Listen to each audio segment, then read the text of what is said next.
गुरुग्राम में भाजपा की 2 दिन की महत्वपूर्ण बैठक चल रही है और इसी बैठक को लेकर मेरे साथ बातचीत करने के लिए मौजूद हैं पूर्व वित्त मंत्री कैप्टन अभिमन्यु। उन्हीं से जानते हैं क्या कुछ खास इस बैठक में रहने वाला है और क्या मकसद है उस पूरी बैठक का। भारतीय जनता पार्टी एक विचारधारा आधारित संगठन है, कार्यकर्ताओं का संगठन है और समय समय पर हमारी कार्य पद्धति में मिल बैठ करके परिवार भाव से सभी विषयों पर विचार विमर्श करते हुए यह संगठन आगे बढ़ता है। और इसी पद्धति के कारण से यह संगठन आज विश्व का सबसे बड़ा राजनीतिक संगठन है। उसी कड़ी में हमारे हरियाणा प्रदेश के 2 दिवसीय यह बैठक गुरुग्राम के अंदर हो रही है।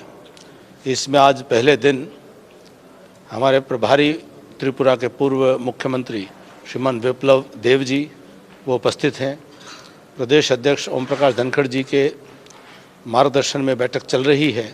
पार्लियामेंट बोर्ड की सदस्या सुधा यादव जी उपस्थित हैं और विशेष रूप से केंद्र से जो श्रीमान अरुण सिंह जी हैं राष्ट्रीय महामंत्री, तो वो अपना महामंत्री प्रवास योजना के अंतर्गत वो भी हरियाणा में हैं।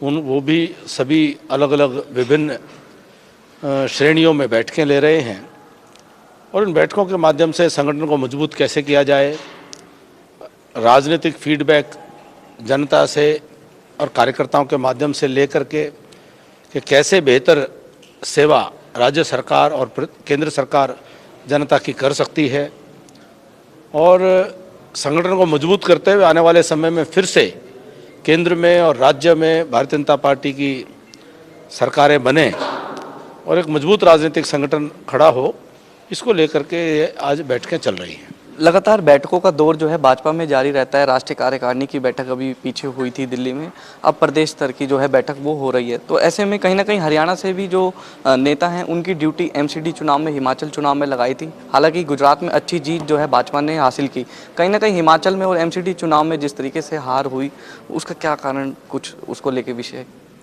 देखिए, भारतीय जनता पार्टी का कार्यकर्ता देश का सैनिक है और एक सैनिक की भांति हर मोर्चे के ऊपर खड़ा होकर के वह अपना काम करता है।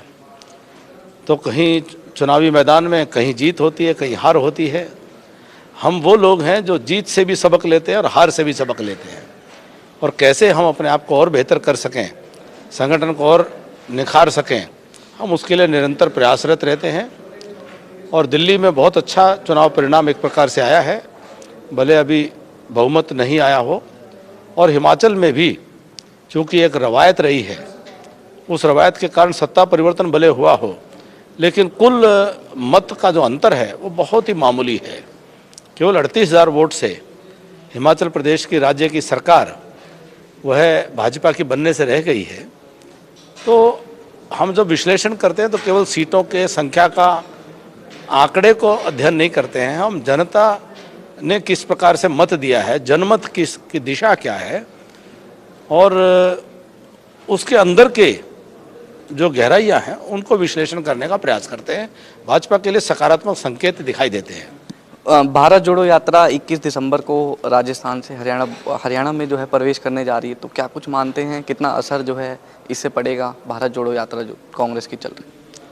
देखिए, वो कांग्रेस बचाओ यात्रा है और कांग्रेस ढूंढो यात्रा है। कन्याकुमारी से चल करके और आगे बढ़ते चले जा रहे हैं, उनको कांग्रेस का ही मिल नहीं रही है। और हरियाणा प्रदेश में तो कांग्रेस है ही नहीं। यहाँ तो एक दल न होकर के एक परिवार के पिंजरे में कैद एक संगठन बन करके रह गया है। बल्कि मैं इसको हरियाणा की कांग्रेस को कौरव कांग्रेस कहता हूँ। जिस प्रकार से धृतराष्ट्र ने पुत्र मोह में महाभारत के युद्ध में पांडव और कौरव की सेना आमने सामने खड़ी थी, हरियाणा प्रदेश की कांग्रेस भी आज धृतराष्ट्र के पुत्र मोह के कारण से वो कांग्रेस कौरव का रूप ले चुकी है, कौरव कांग्रेस का रूप ले चुकी है। तो मुझे नहीं लगता है कि इसके बहुत कोई सकारात्मक उनके परिणाम आने वाले हैं। फिर भी कोई व्यक्ति मेहनत करता है, उसकी मेहनत को हम मेहनत को स्वीकार करते हैं, उसकी मेहनत का सम्मान होना चाहिए। पाकिस्तान के विदेश मंत्री ने देश के प्रधानमंत्री पर जो है गलत टिप्पणी की है, तो उसको लेकर जगह जगह जो है पुतला भी उनका फूका जा रहा है। आज गुरुग्राम में भी जो है भाजपा के कार्यकर्ताओं ने पुतला फूका उनका उसको। देखिए, पाकिस्तान एक राष्ट्र के नाते से पूरी तरह से फेल हो चुका है और जो टू नेशन थ्योरी थी जिन्ना की, जिसके कारण से देश का विभाजन हुआ, वह 1971 आते आते 25 साल पहले 25 सालों में ही वह अपने आप में फेल हो गई, जब मजहब के आधार पर बने देश के स्वयं टुकड़े हो गए। बांग्लादेश और पाकिस्तान अलग हुआ और पाकिस्तान के अंदर ही आज बलूचिस्तान है, अलग होना चाहता है। जो पाकिस्तान ऑक्यूपाइड कश्मीर के लोग हैं वो जुल्म के सितम के शिकार हैं, वो पाकिस्तान से अलग होना चाहते हैं। NWFP का जो इलाका है वह अलग होना चाहता है। सिंध का इलाका है वो अलग होना चाहता है। उधर से काबुल अफगानिस्तान में काबिज तालिबानी वह पाकिस्तान के अंदर अपनी पैठ बढ़ा रहे हैं। तो एक महीने में पाकिस्तान एज अ स्टेट वह पूरी तरह से फेल हो चुका है।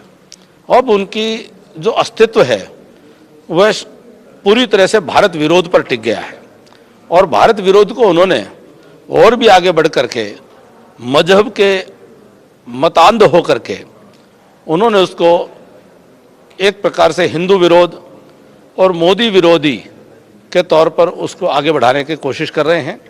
मैं कहता हूँ पाकिस्तान की ये नापाक साजिशें चालें कामयाब नहीं होंगी और पाकिस्तान से दुनिया पूछती है कि जम्मू कश्मीर के अंदर हजारों लोगों की, कश्मीरी पंडितों की, हिंदुओं की जानें गई। कश्मीर से पूरी तरह से सफाया करने का एक पूरे वर्ग को जो पाप किया, उसका बुचर कौन है? भारत की संसद पर हमला करने वाले लोगों को आज तक उन्होंने सहयोग नहीं दिया। मुंबई में हमला करने वाले लोग पाकिस्तान से आए